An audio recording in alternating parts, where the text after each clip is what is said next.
नमस्कार दोस्तों, स्वागत है आपका 100% इंग्लिश के यूट्यूब चैनल पर। दोस्तों, आज हम डिस्कस करेंगे एक बहुत ही important text from the north east Indian literature, sky is my father by Easterine Kire. Originally इसका टाइटल है नागा विलेज रिमेम्बर्ड। ये सिर्फ एक नॉवल नहीं है, बल्कि it is the first Naga novel written in English. This is a landmark text for your syllabus under contemporary south Asian literature. ये story set in 19th century में in the Angami village of Khonoma. History में कोनोमा का नाम बहुत famous है क्योंकि यहाँ के वॉरियर्स ने ब्रिटिशर्स को बहुत टफ फाइट दी थी। एस्टेरिन कीर ने इस नॉवल के थ्रू उस ओरल ट्रेडिशन को रिटन फॉर्म दिया है। Before we dive into the plot, जो कि बहुत ज्यादा डिटेल्ड है, let's first understand the major themes ताकि हम एक कनेक्ट बना सके, बिकॉज एग्जाम में क्वेश्चंस अक्सर थीम्स पर आते हैं। ट्रेडिशन वर्सेस मॉडर्निटी सबसे बड़ा थीम इस नॉवल के अंदर है चेंज का। नॉवल दिखाता है कैसे एक ट्रेडिशनल सोसाइटी जहां स्पिरिट्स, रिचुअल्स और वॉरियर्स का बोलबाला था, वहां अचानक से व्हाइट मैन और क्रिश्चियनिटी की एंट्री होती है। स्टार्ट में सब कुछ रिचुअल्स के हिसाब से चलता है, यानी गेना डेज, ताबूज। एंड में हम देखते हैं कि एक नई generation like Sato Christianity adopt कर लेती है, which creates a clash between father and son. Second theme है इसमें कॉलोनियल रेजिस्टेंस का। ये नॉवल एक क्लासिक पोस्ट कॉलोनियल टेक्स्ट है। यूजुअली ब्रिटिश हिस्ट्री बुक्स में नागास को सैवेजेस या ब्लड थर्स्टी बोला गया है। कीर ने उस नैरेटिव को फ्लिप कर दिया। She shows that the Nagas were defending their land and dignity. Angami warriors का resistance against the British empire, specially the battle of Khonoma 1879-1880, इस थीम का सेंट्रल पार्ट है। Orality and memory. Naga culture oral culture था। Stories लिखी नहीं जाती थी, सुनाई जाती थी। नॉवल में बार बार थेहू यानी बैचलर्स डॉर्मेटरी का जिक्र आता है, जहां एल्डर्स यंग लड़कों को हिस्ट्री सुनाते थे। कीर का राइटिंग स्टाइल भी ऐसा ही है, जैसे कि कोई कहानी सुना रहा हो। इसे हम इमेजिन्ड एंथोग्राफी भी कह सकते हैं। Man and nature. Finally eco criticism का एंगल भी इस नॉवल में बहुत स्ट्रांग है। आनगमी वर्ल्ड व्यू में नेचर और ह्यूमंस अलग नहीं थे। एक डायलॉग है, sky is my father, earth is my mother.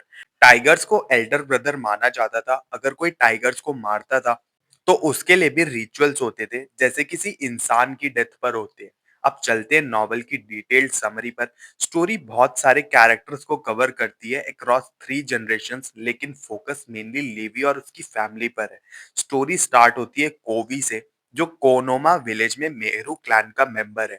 कोनोमा एक वॉरियर विलेज है। यहाँ लाइफ का सेंटर है थेऊ, जहाँ मेन गैदर करते हैं और वॉरफेयर और हंटिंग को डिस्कस करते हैं। स्टार्टिंग में एक ट्रैजिक इवेंट होता है, कोवी की वाइफ की डेथ हो जाती है ड्यूरिंग चाइल्ड बर्थ।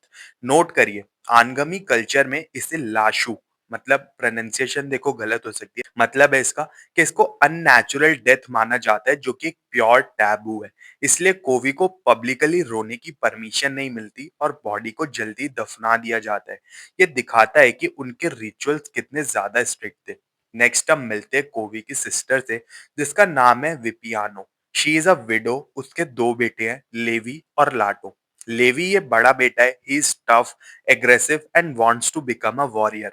लाटो छोटा बेटा है, he is gentle, love singing and stay close to his mother. ये कंट्रास्ट बहुत इंपॉर्टेंट है, ये हमें वायलेंस वर्सेस आर्ट को दिखाता है।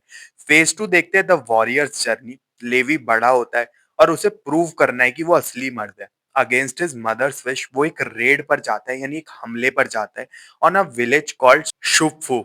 रेड सक्सेसफुल होती है, लेकिन वापस आते वक्त ब्रिटिश सोल्जर्स उनको घेर लेते हैं। लेवी पकड़ा जाता है और तेजपुर जेल में उसे 6 साल के लिए बंद कर दिया जाता है। ये 6 साल लेवी को बदल देते हैं। जब वो वापस आता है, ही इज हार्डन, एक बहुत सख्त मर्द बन जाता है वो। उसकी शादी होती है फिलुवो से, जिसका पेन नेम है पेनो। उसका एक बेटा होता है जिसका नाम है रोको। फेज 3 है नॉवल के अंदर, द एंग्लो नागा वॉर। ये नॉवल का सबसे एक्शन पैक्ड पार्ट है। टेंशन बढ़ रही है between Khonoma and the British. October 1879 British political agent जीएट डनमर कोनोमा आता है और मिलिट्री स्टैंड चेक करता है। कोनोमा के वॉरियर्स उसे विलेज गेट पर ही गोली मार देते हैं। This was a huge act of defines. इसके बाद कोनोमा के वॉरियर्स कोहिमा जाते हैं और वहां ब्रिटिश गैरिसन को सीज कर लेते हैं, मतलब घेर लेते हैं। 12 दिन तक ब्रिटिशर्स बिना पानी और खाने के अंदर बंद रहते हैं, लेकिन कर्नल जॉन स्टोन अपनी आर्मी के साथ आता है और सीज तोड़ देता है। नागास को पीछे हटना पड़ता है। फिर होती है फाइनल बैटल ऑफ कोनोमा। ब्रिटिशर्स बड़ी आर्मी लेकर आते हैं, कोनोमा को जला दिया जाता है। वॉरियर्स भागकर तेजका माउंटेन फोर्ट यानी एक ऊंची पहाड़ी पर चले जाते हैं और वहां से गुरिल्ला वॉर लड़ते हैं 4 महीने तक। फाइनली पीस ट्रीटी साइन होती है मार्च 27, 1880 को। लेजेंडरी वॉरियर पहलू ट्रीटी करता है, पर वो पेपर पर साइन नहीं करता, वो कहता है जुबान ही काफी है। वॉर के बाद लाइफ सबकी बदल जाती है। लेवी और पेनो का दूसरा बेटा होता है जिसका नाम होता है साटो। लेवी अपने छोटे बेटे साटो को मिशन स्कूल भेजता है क्योंकि वो थोड़ा जेंटल है। लेवी का पर लेकिन प्लान है कि साटो व्हाइट मैन का सीक्रेट पावर सीख कर आएगा ताकि फ्यूचर में वो उनसे लड़ सके। लेकिन होता उल्टा है। स्कूल में साटो मिलता है मिशनरी डॉक्टर सिडनी रेवेनबर्ग से। साटो क्रिश्चियनिटी से इम्प्रेस हो जाता है। जब साटो क्रिश्चियनिटी एक्सेप्ट करता है, लेवी पागल सा हो जाता है। उसके लिए ये बिट्रेयल था। जिस दुश्मन ने उनका गांव जलाया, उसका रिलीजन बेटा कैसे अपना सकता है। लेवी साटो को मारने के लिए स्पीयर उठा लेता है, पर लेकिन रुक जाता है। वो साटो को डिसोन कर देता है। साटो गांव छोड़कर मिशन में रहने के लिए चला जाता है। ट्रैजिक एंडिंग्स देखते हैं। नॉवल का एंड बहुत ही ज्यादा इमोशनल है। लेवी अब एक बिटर आदमी बन चुका है। उसका बड़ा बेटा रोको शराबी बन गया है। एक दिन लेवी अपने बेस्ट फ्रेंड पेन्यू के साथ हंटिंग पर जाता है। धुंध की वजह से पेन्यू गलती से लेवी को डियर समझकर गोली मार देता है। लेवी मर जाता है। This is symbolic. एक वॉरियर जो ब्रिटिशर्स से नहीं मरा, वो अपने ही दोस्त और उसकी गन से मार दिया गया।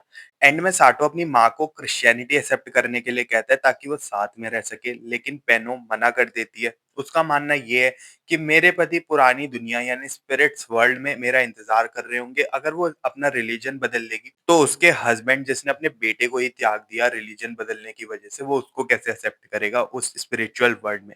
She dies holding Sato's hand and that bring an end to the era of warrior. और यहाँ पर ये कहानी खत्म हो जाती है। तो दोस्तों, समरी के बाद हमें कुछ क्रिटिकल पॉइंट्स डिस्कस करने हैं जो आपको आंसर्स में मार्क्स दिलाएंगे। सबसे पहला इसका narrative style, the oral tradition. Critics note करते हैं कि एस्टरीन कीर का स्टाइल रिटन ओरलिटी है।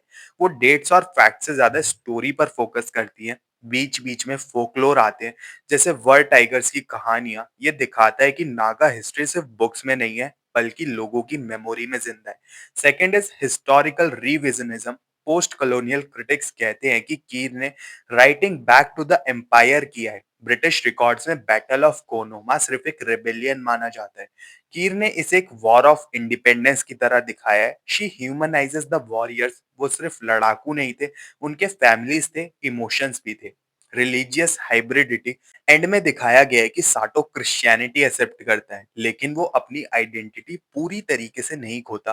Critics like Shiv Kumar argue करते हैं कि कीर ये दिखाना चाहती है कि नागास ने क्रिश्चियनिटी को फोर्सफुली नहीं, बल्कि एक न्यू आइडेंटिटी बनाने के लिए अडेप्ट किया था। लेवी की डेथ ओल्ड ऑर्डर का खत्म होना है और साटो न्यू नागा आइडेंटिटी का सिंबल है। साथ में कुछ जेंडर रोल्स के लिए भी क्रिटिसिज्म है। ऑल्दो ये स्टोरी फादर एंड सन की है, women characters like Vipiano and Peno are the backbone. जब मर्द लड़ाई पर जाते थे, औरतें खेती और घर संभालती थी। पेनो का डिसीजन एंड में अपने पति के रिलीजन के साथ स्टिक करना उसकी एजेंसी और स्ट्रेंथ को दिखाता है।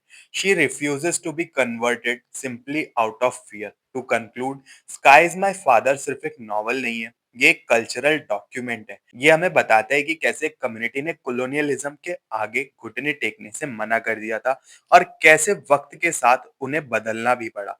For example, focus on character sketch of Levi as a tragic hero and contrast with Sato, the modern Naga. Also, don't forget the significance of the title Sky and Earth representing the old animistic faith. अगर आपको ये video helpful लगा हो तो इसको like और share जरूर करें और 100% इंग्लिश चैनल को सब्सक्राइब कर लें और ऐसे इंसाइटफुल वीडियोस के लिए। मिलते हैं फिर अपने नेक्स्ट वीडियो में। तब तक के लिए happy studying and best of luck for your upcoming examinations.